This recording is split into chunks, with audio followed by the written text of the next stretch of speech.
তিনি তো চেষ্টা করেছিলেন জাল ছড়াতে, মিথ্যে রিজার্ভেশন, পরিচয় বদল। হ্যাঁ, কিন্তু লাভ হয়নি।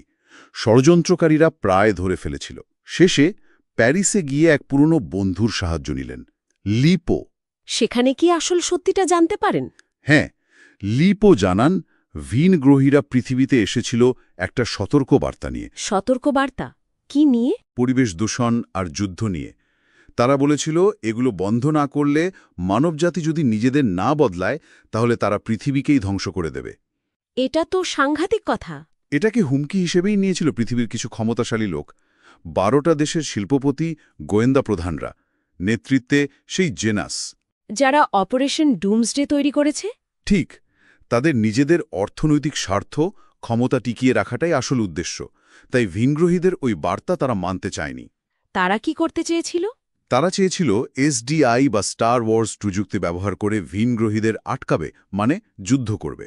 আর বেলামিকে ব্যবহার করা হয়েছিল শুধু সাক্ষীদের খুঁজে বের করতে, যাতে এই বার্তার কথা কেউ না জানতে পারে।